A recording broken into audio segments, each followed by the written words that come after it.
there, soulmates. Welcome to your Monday. Lots happening over the weekend. Somebody is fresh off the NAACP Awards. That's right, fresh off that plane. I know. We will discuss all of that. We'll also discuss the push to recall the mayor of New Orleans and the longtime comic strip that's coming to an end due to cancel culture. I want to welcome you to FOXSOUL's Black Report. I'm Courtney Hicks. And I'm Nicordelai Corte. Plus, as Courtney mentioned, we're going to have a recap of the NAACP Image Award winners and the museum that's honoring the work of Tyler Perry. They're the stories that impact our people. You know we got you with our news, our views, and our voice. So let's get into the top conversation for today. Do you remember Dr. Yusef Salaam? He's one of the members of the Exonerated Five. He is running for city council there in New York. It's the Democratic primary that he's going to represent Central Harlem in the city council. That's what he's running for. Now, you'll remember at 15 years old, Salaam found himself under arrest.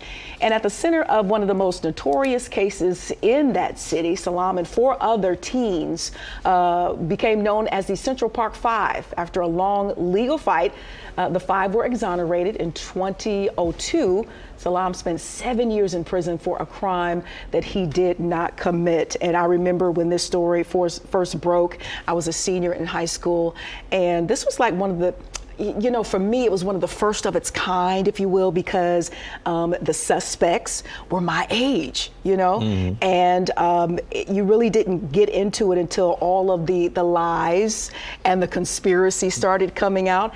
And then I think for my generation and for the new generation, when the movie came out, it really opened that story, it broke it wide open, really, and you began to see some of the layers of the suffering that sometimes you just didn't think about. I mean, you knew they were suffering. You felt, you know, if you were on their side, you felt that they were innocent, but the trickle out effect of the suffering with them and the families, it was just unbelievable. Yeah, I mean, in the movie When They See Us by Ava DuVernay, I mean, it was an incredible film that I think really brought a lot of heart. It really humanized the Exonerated Five. And, you know, I think, you know, it is incredible to see that after enduring that kind of trauma, that kind of, you know, public disappointment, that he still believes that some of his best years are in front of him, and he can better spend those as a public servant. And so I think it's incredible that he is running to represent the community, many of which who stood by them even after they were wrongfully convicted. And it's a full circle moment. I mean, just think about,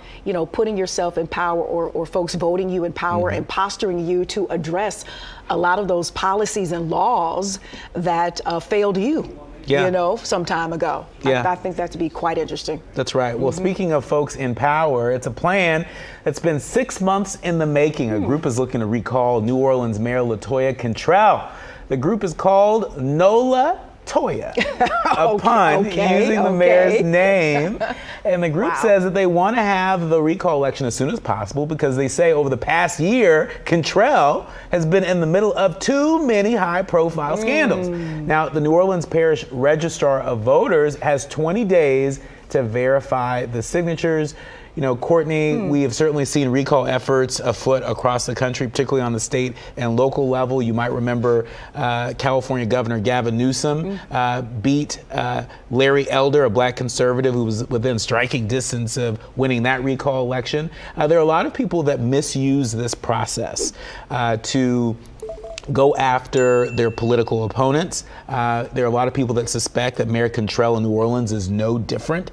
But, you know, she is a fighter, and she and her team intend to fight back. I need Sister LaToya to continue to gather her team and make some more noise, because those who oppose her are making a lot of noise and causing a lot of riffraff, going back to just the Mardi Gras and all of the countless number of floats that you know, were unflattering to the mayor, that, you know, were very compromising, the sarcasm, the cynicism. So it seems like, you know, maybe the community also is behind the folks who are not supporting her.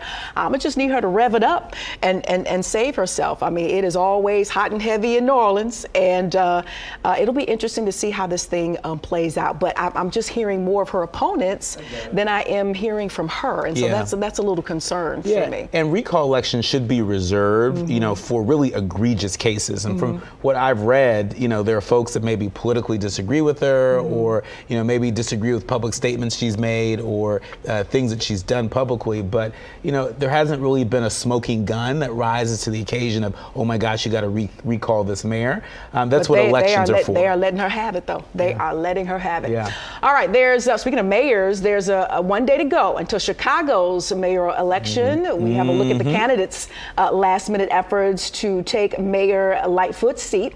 So there's 8 candidates in the running, including Sophia King, who will be stopping by several neighborhood restaurants on the South Side for a final campaign push. Now, the Council of Islamic Organizations of Greater Chicago is inviting Paul Vallis and Congressman Chuy Garcia to a meet and greet, and Mayor Lori Lightfoot will be in Ukrainian Village to attend the 1-year anniversary of the Russian war against Ukraine rally and remembrance. Now, early voting at polling locations and vote by mail ballots now tops more than 211,000. Now, the number is higher than 2019, where nearly 129,000 early ballots had been cast at this point. And you know, like Mayor LaToya down in New Orleans, Sister Lightfoot has also, you know, she has been catching it.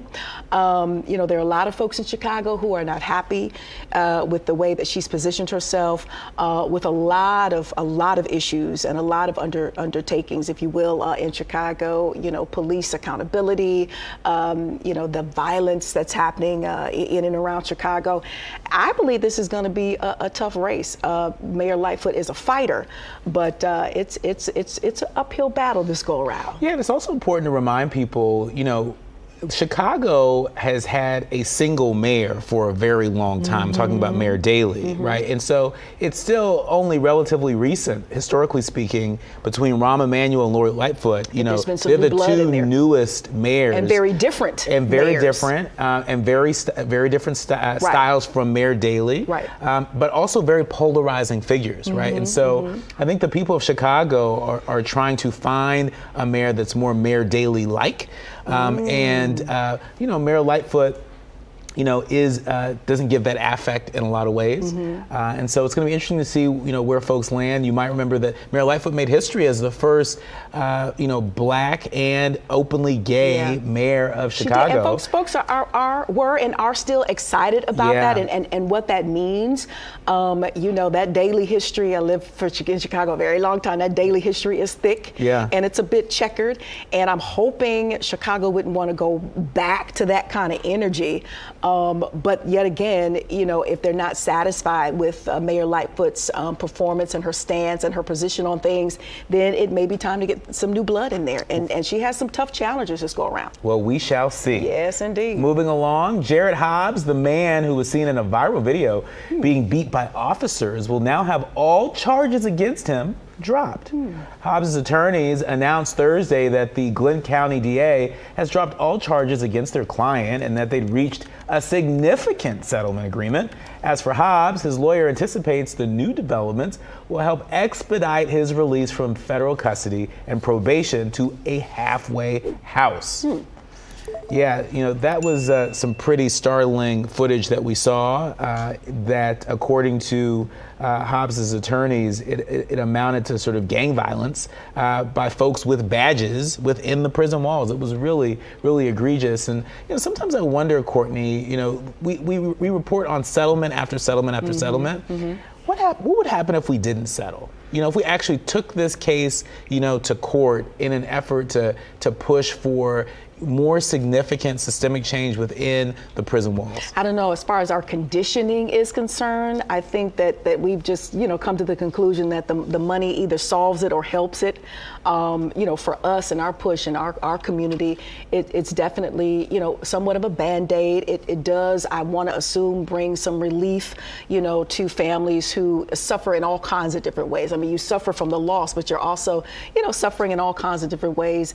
You know, but does that money, you know, weigh in on that life that's been lost? and or the way the life was lost, I'm not so sure. I've been seeing, plenty of videos that have gone viral over the weekend that are dealing with police and police brutality, and they've been white on white, black on black. We're just coming off of Tyrese Nichols, and so I'm really beginning to believe, not to dismiss anything, the racial component, but I'm really beginning to be fully convinced that this is a blue thing, and I don't know where this training is going left, where when these police officers get out in these streets, it's, as you say, judge, jury, and in some cases, unfortunately, execute. Yeah. And it is really, I don't know if it's always been bad, but yet social media and body cam policies and just eyewitness videos are bringing this more to light. It's already been this way, but it appears just to be getting worse. It's definitely very layered. Yeah. It's definitely very layered, but it really makes me wonder,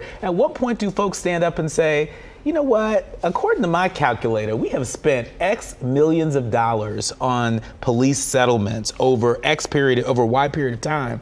When is enough enough? But you would think all the payout would something would click and say, hey, let's take a look, let's backtrack and take a look, at what's happening that continues to make us come to this particular conclusion, this particular result.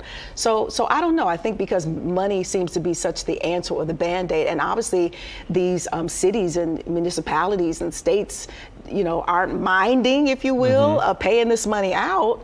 I think you're right. I think we're going to have to take a step back into the process before we even get to that point to say, hey, what's the wash here? And that's why reforming qualified immunity would be a game changer, because it would shift the burden from cities to individual officers, and that's why they're fighting so hard against that. So, the fight must continue. And so does the debate and the conversation. So let's go to the president of Loudoun County's NAACP in Virginia. He's blasting Governor Glenn Youngkin after he ordered Virginia's education secretary to review the College Board's AP African American Studies course. It comes as the governor took part in a statewide school discussion about freedom and slavery. The president of Loudoun County NAACP believes the course review is troubling, especially after Youngkin sparked debates in the county over critical race theory during his campaign.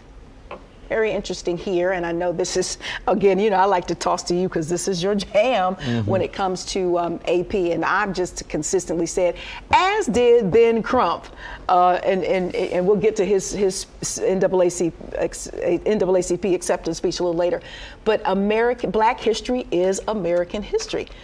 Point blank, period. I don't know what else needs to be. I mean, sure, the fight continues, but I don't know what else needs to be said after that. Well, I mean, the war against Black history is fundamentally about reversing our social and economic progress. And we see this in state after state. We've seen this with Governor Ron DeSantis in Florida. We see this in South Carolina. We see this in too many Republican-controlled states across the country right now. I was just thinking earlier when I read this story, my husband's home church, Bank Street Baptist Church in Norfolk, Virginia, has been around since just after the Civil War. And I thought, wow, what a shame if the history in terms of the role that church and that congregation has played in delivering freedom to Black people in that area and across Virginia. Shame on us if we allow for a partisan governor or to allow outside forces to erase that history. To your point at the NAACP Image Awards, which we'll talk about a little bit later in the show, Ben Crump made that point very clear. For folks that haven't watched the entire acceptance speech of Ben Crump, he speaks directly to this and, the high stakes for our communities in terms of protecting Black life, Black liberty, and Black humanity. Yeah, and I know you just can't throw up your hands, but it is just an exhausting effort to continue to have to prove your worth and continue to convince, maybe, I don't know if that's the word, others that our history is important, especially when you can lay it out and see that if it had not been for us, there would not be a lot of things that we continue to enjoy and experience as Americans. And it just behooves me that this is something that we have to constantly, prove, if you will. Black Lives Matter, Black Girl Magic, Black Boy Joy. These are all concepts that the right is afraid of, and they are trying desperately to erase our history, to take away from the Black empowerment. Yeah. But we're not going to let them happen. We're not going to let them succeed, particularly right here on Fox Soul's Black Report. Now, moving along, the former University of Kentucky student who racially berated and attacked a Black student has been indicted on charges. This week, a grand jury agreed that Sophia Rowing will have to face charges including assault, assaulting an officer, public intoxication, and disorderly conduct. She's expected to appear in court again in March. Meanwhile, Rowing's mother has launched a petition to give her a second chance at finishing her education. A second chance. A second chance. I mean, we've asked for second, third, fourth, fifth. Listen, we just want to be in the history books. We just want our history included. Yeah. We just want to go to school and feel safe. Yeah. We just want to walk down the street and get to where we're going, or hop in a car and get from point A to point B. Mm-hmm. Listen, the girl was flat out wrong. You know, I don't want to hear all the excuses. I think the university has moved to expel her. So I think it is, you know, I don't know if it's a civil or still a criminal matter, but whatever the case may be. The reason why a lot of this stuff keeps happening is because there are no consequences. You know, the actions of these folks don't yield the type of consequences where at least they'd learn the lesson, and then those, you know, watching or witnessing would say, you know what, let me self-correct, let me check myself, let me make sure, you know, I'm on code so something like this doesn't happen to me. And it's just such a blatant disregard for humanity. I don't care, you know, the color of the skin. Mm-hmm. You don't come at people like that. And I think that young lady did a very good job with handling the situation the way she did, because I know a lot of people, even in that setting, that young lady, white young lady, would have caught some hands and a few other things, and, you know, family would have rolled down on, you know, and I hate to take it there, but, you know, listen, the young lady handled it very well. Let's give her justice by making sure this other young lady is properly dealt with. I think you're right. Mm-hmm. All right, the Bay Area cartoonist who created the Dilbert comic strip, you remember that, is now under fire for unleashing what his critics are calling a racist rant. Scott Adams described Black people as, quote, a hate group during an interview on YouTube, on a show on YouTube. This happened last week. Now, several newspaper publishers across the country have denounced his comments as racist, hateful, and discriminatory. They say they will no longer provide a platform for his work. And I remember Dilbert, it's been around for a while, right? I remember it back more so when a lot of newspapers were in print. Mm-hmm. I know when a lot of them flipped digital, I didn't catch it as much. I was never really a comic person, but it's iconic in the sense that once I saw it, I knew exactly what it was.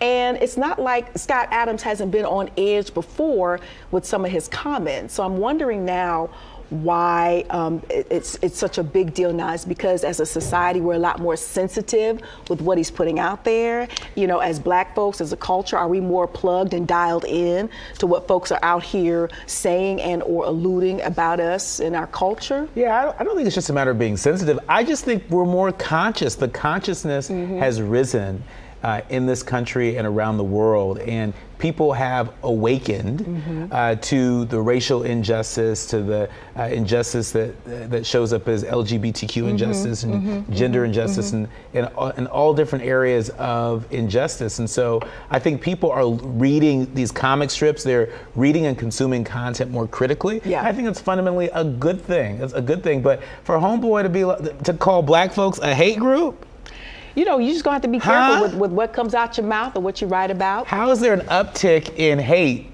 impacting Black folks across this country? You know, and now Black folks are the hate group. I don't understand how that math happens. That math ain't mathing for me. Well, that's why he lost that job. Well, still ahead on Fox Soul's Black Report, the NAACP is stepping up when it comes to student loans. Oh, yes. We'll tell you what they're doing to get our loans canceled. We'll be right back. You're watching Fox Soul's Black Report.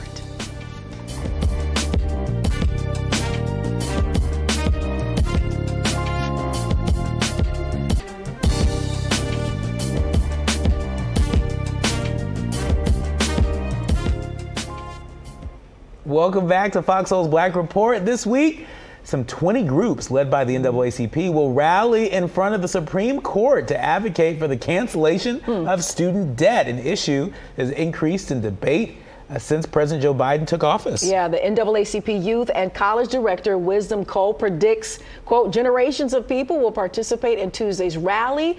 While recognizing the fight to cancel student debt has been a slog, Cole says they believe Biden's plan is legal, it is supported, it is backed up. That's his quote. Now, in August, President Biden proposed a plan to forgive up to $20,000 in federal loan debt for low-income students who had received Pell Grants and $10,000 in debt relief for other borrowers. This whole process is so confusing because I'm seeing, people post their letters of forgiveness, and then on the other hand, you've got people who, can't get in touch with folks who said they might be in consideration or where their application may lie, what the status is. So it's been so cloudy and confusing. But I say, hey, put it on the reparations list and forgive Black folks, and let's keep it moving. You can check one IOU off. But cloudy and confusion on purpose. There's a lot of, Republican attorney generals that have sued to hold up this process and to make it confusing, right? And so, this case is being seen before the Supreme Court, although folks that have been following closely are not optimistic. Although I did see a story that it wasn't until a few terms into his tenure on the U.S. Supreme Court that Justice Clarence Thomas paid off his student loans. And so I don't know, if Justice Thomas, may be a part of a plot twist as we see this case heard before the U.S. Supreme Court. Well, don't hold your breath on that, trying to figure that thing out. Black married couples in general pay more in tax costs than white married couples. That's according to a new report by the Urban Brookings Tax Policy Center. Now, research found that Black couples were more likely to face marriage penalties and less likely to receive marriage bonuses than white couples. When tax filers in the U.S. get married, they have a marriage bonus that decreases the tax bill because a couple files jointly and the incomes are different enough. Researchers also found penalties were larger and more prevalent for Black couples than white couples for households with an adjusted gross income between $50,000 and $100,000. So everywhere you turn, you got to face a stat, you got to face some sort of backlash, something that's trying to hold you back, and you trying to do right by, making sure your taxes are not only filed, but filed properly. And then you have these like hidden barriers. It just makes you want to go ballistic a little bit. It feels like a scavenger hunt. It feels like a scavenger hunt. Well, the goalpost is always moving. To get some tax relief, and that's why there's a lot of people that say that the tax system is not fair and should be reformed. But reform to do what? To suit who? And to benefit who? Right. Exactly. Yeah. I mean, it is. Not a lot of people's favorite season of the year, because they feel like no matter what you do, you're going to end up, owing money that you didn't think you owed. Just saying. Well, according to data just released by the Anti-Defamation League, mass shootings in the United States accounted for most extremism-related fatalities last year in the country, with over 80% of those murders committed by white supremacists. That's right.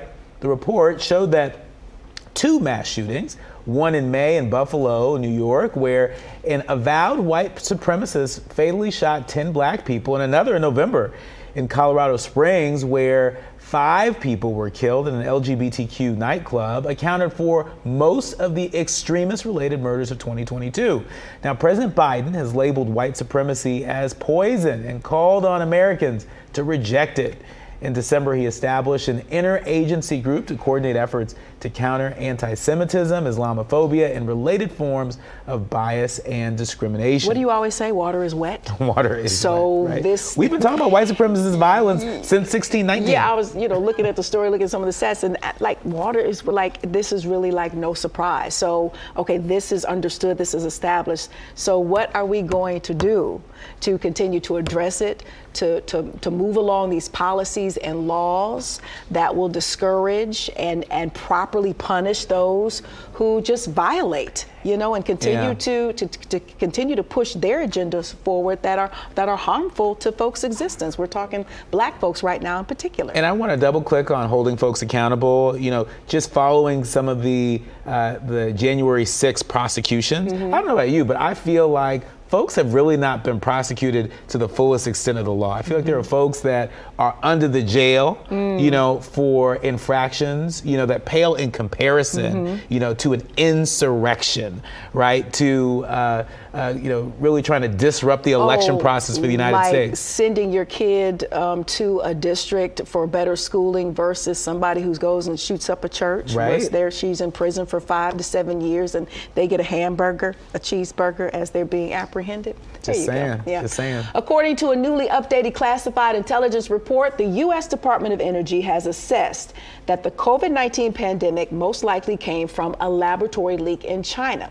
Now, the intelligence report states that the Department of Energy had, quote, low confidence the COVID-19 virus accidentally escaped from a lab in Wuhan.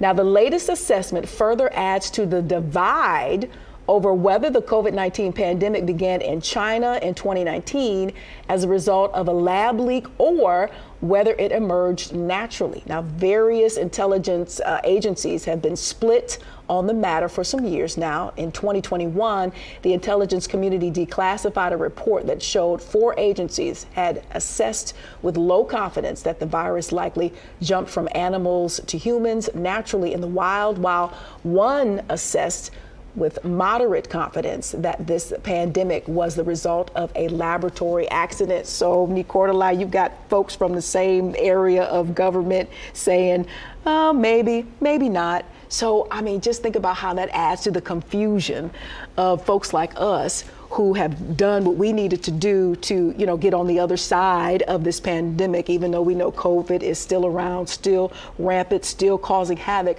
But to those who we trust to figure things out, to be at odds as to how this thing got out, I don't know how much it matters now because we still have to deal with it, but that's a little scary. Yeah, but right now we're seeing folks say that they have a low confidence level, that this thing, emerged from a laboratory in China. We certainly heard the previous administration, sort of advanced a narrative that suggested, that this was the China virus, which really helped to spawn a lot of anti-Asian hate across the country. And so, I think this is this administration's effort to sort of correct the record on that. But then you got the office down the hallway saying, oh, we think there's a moderate chance. So, they're sending out some mixed signals there. All right, coming up, it's an initiative to tap into 10 cities to unlock true power. That's right. We'll introduce you to the community leader and pastor who's helping make change across the nation. You're watching FOXSOUL's Black Report. We'll be right back.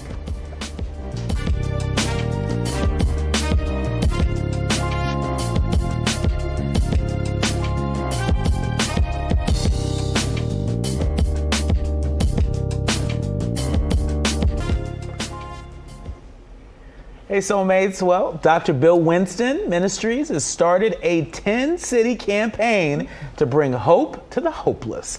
And they're calling it Operation 10 City Campaign. The 2-day mega event partners with faith leaders in the Economic Development Corporation to promote wealth creation and economic empowerment in Black and brown communities. Yeah, Lord knows we need some hope, right? Last year, Dr. Winston took his campaign to St. Louis, right here in Detroit, and to Cleveland. This weekend, the tour made a stop in Los Angeles. Here to discuss the campaign is David Winston. He is the pastor of Go Hard for Christ Youth Ministry at Living Word Christian Center and the director of Bill Winston Ministries. He is the son of Dr. Bill Winston, and he is here to share some information about Operation 10 City and that big campaign. Thank you so much for joining us today. We appreciate you. Thank you. Thank you for having me. So can you tell us about the Operation 10 City campaign? Tell us what inspired it, and what are you all aiming to accomplish with this Herculean effort? Well, we're trying to accomplish closing the wealth gap. we see that there are so many economic disparities and hardships that people are suffering right now, and they're having real challenges. Our communities are having challenges. I mean, crime and economic hardship. And what we want to do is we want to come as the church and put a hand in. You know, a lot of people are used to the church asking for a handout, but we believe that we can put a hand in to help stir up economic revival, so to speak, in some of our communities and some of our neighborhoods. And we believe that when we give people opportunities and help people get connected with opportunities, that they are able to do better. We'll see our communities do better, and we'll be able to trend in the right direction. Yeah. So, Pastor Winston, when people do attend one of these campaigns, rallies, you know, what is the takeaway? You know, they make plans. You know, they they get into their calendars, change their calendars up to come and be a part of your campaign. What is the takeaway? The takeaway is that you could either do one of two things as we're experiencing these challenging times. You could either complain and remain where you are, or you can get empowered to be able to change your situation and possibly help others out of their situation. And so the main goal for our whole campaign is empowerment. We believe in helping the next generation of leaders and empower the next generation of entrepreneurs to be able to spur economic revival. And what are the other 6 cities that you plan to visit? And talk to us a little bit about how are you customizing your engagement in these communities? Yes, there are issues that transcend, I'm sure, many of the cities that you're visiting, but there are some issues that are very unique in the cities that you're visiting as well, no? Absolutely. We plan to visit Philadelphia next. We have Miami on the list, as well as Houston and Washington, D.C., and some other eastern cities. And we know that the issues facing each of these cities is unique. And there might be some unique things that we have to take what we have and adapt for that uniqueness. But there's a lot of commonalities. A lot of our major metropolitan cities are all having some of those same issues, which we believe that we can help to solve, that we're not the solution in and of itself, but maybe if we could just start the momentum going in the right way, we believe that we can solve some of these issues. And so when we go to the different cities, we do adapt. We actually, just here in LA, I just returned from LA yesterday, and we had our latest stop. And what we did is we actually partnered with a couple different high schools and middle schools in the LA area, and we had an event called Youthpreneur, which was teaching young people how to be entrepreneurs, because studies show that 72% of high school students who go to public high school want to be entrepreneurs. They want to own their own business. And so we want to encourage them and equip them with the tools necessary so they can do so they can do better for their families and they can do better in their communities. And speaking of youth, Pastor, you grew up as a PK.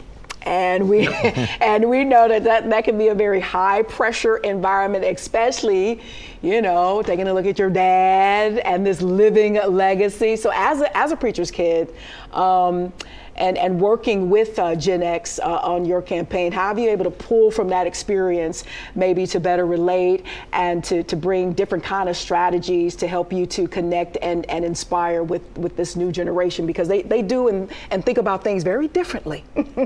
Yes. And because, you know, my generation, the internet was invented, during my upbringing. And so I remember being young and America Online was a thing. And, and so being raised in that generation, I've seen the evolution of the internet, the evolution and the really the birth of social media and digital media.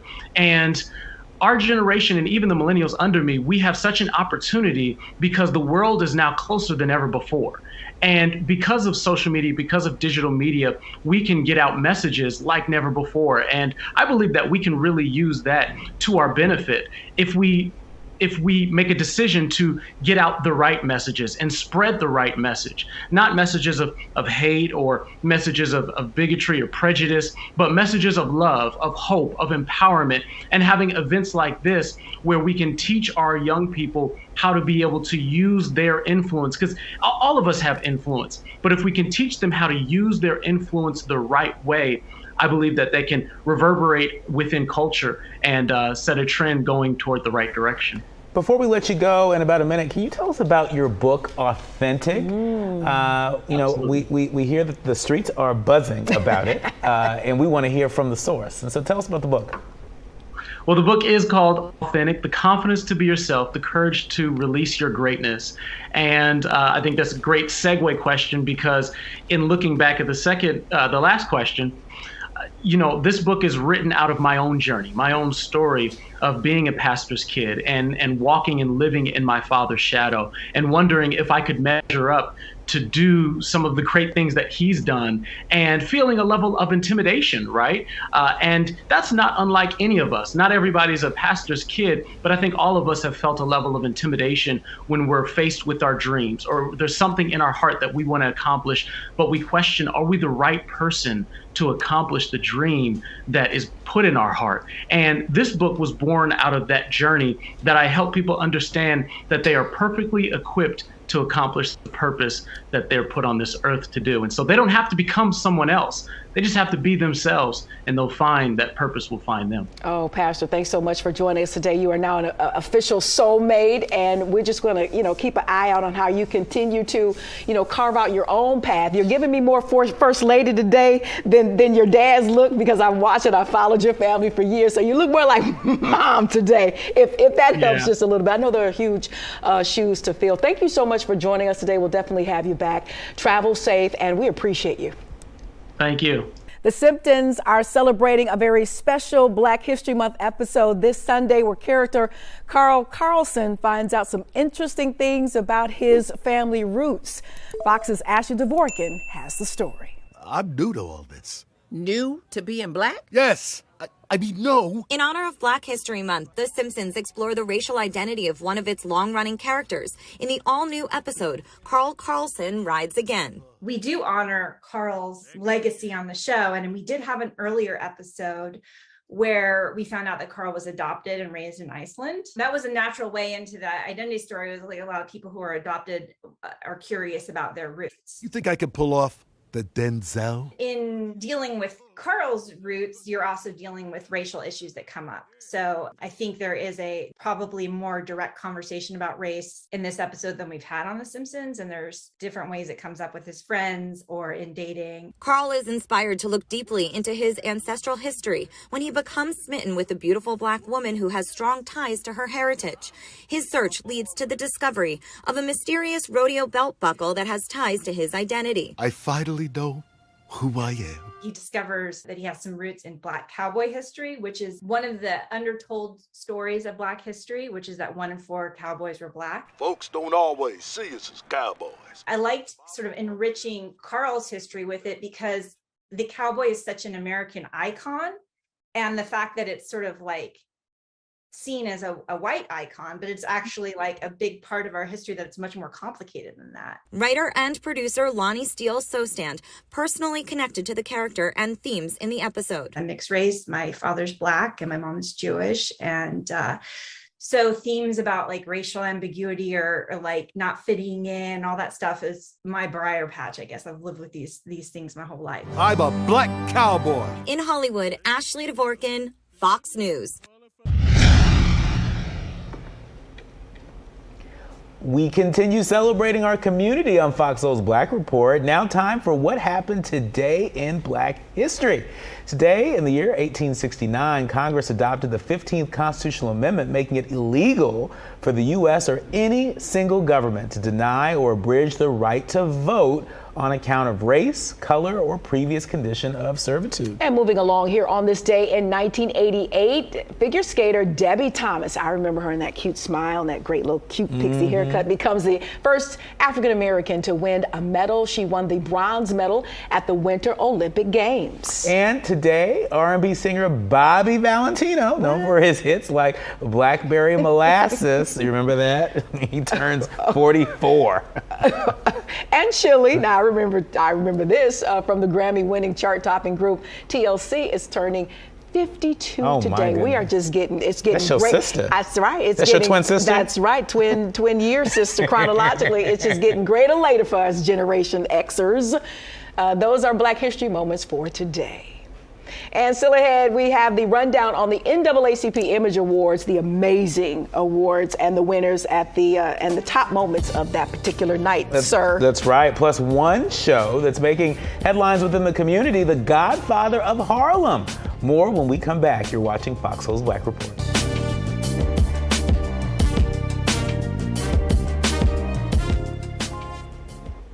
Welcome back to Fox Soul's Black Report, where we share our news, our views, and our voice. So let's get into the star-studded night, the 54th NAACP Image Awards. It was so well done. That celebrated the achievements of Black artists and activists over the weekend. The Queen, Angela Bassett, took home the prestigious Entertainer of the Year award. The event also honored, oh my gosh, this man's amazing, Benjamin Crump with the Social Justice Impact Award for his tireless work seeking justice for victims of police brutality. That's right, and Gabrielle Union Wade and Dwayne Wade were recognized for utilizing their platforms to advance social justice and raise awareness of the inequalities that exist in our country and community with the prestigious President's Award. Yeah, Brittany Griner also received a standing ovation, her and her wife there, during a surprise appearance. And Nico Anand, Detroit, won Outstanding Actor in a Drama Series for his role in P-Valley. We want to congratulate all of the winners. Yeah. And you partook in some of the festivities for the NAACP I over the weekend? I did. I'm fresh off the plane. I just flew in this morning. It was an incredible weekend. I mean, Ben Crump's speech was a barn burner. It was really amazing. He really met the moment. He had everyone on their feet. Yeah. He was saying all the quiet parts out loud. So many issues that we report on day in and day out right here on Fox Soul's Black Report. You know, from, Black AP U.S. history under attack, just Black history under attack, Black books and Black authors under attack. He really went in and laid out what's at stake for our community, but more importantly, he encouraged us to tap into that resilience. That Black excellence in the room. And it was clear that Black excellence would be playing out after everybody left the room. Yeah, it was a big moment. And, on a little lighter note, you had Angela Bassett, you had Viola Davis up for the same award. Both of their bodies of work are amazing. I have, folks who felt like Viola Davis should have edged Miss Bassett out. We just had Lonnie on last week, and Lonnie was saying there's enough room for everybody. But with Hollywood being so competitive, there's going to be a winner, and then there's going to be folks who aren't going to win. But I just love how the grace that they extended to one another, from award to award, because a lot of them share the same categories, the same nominations. So yeah, it was good. It was good. Yeah, well, we have a very special guest with us today, someone whose journey from a troubled youth to a successful producer and actor has inspired many. Joining us is Marquand Smith, the visionary and executive producer and actor of the critically acclaimed show Godfather of Harlem. Welcome to Fox Soul's Black Report. Thank you, brother. Thank you for having me. Hey. How you guys doing today? We are fantastic. Thanks so much for taking some time out to join us. So, you're coming into like 20 years in this industry, which is a feat because we just know some of the pitfalls, the ups and downs. So let's zoom in on the process of bringing the Godfather of Harlem to life, and what viewers can expect for the 4th season. Congrats on that. That's an accomplishment in and of itself.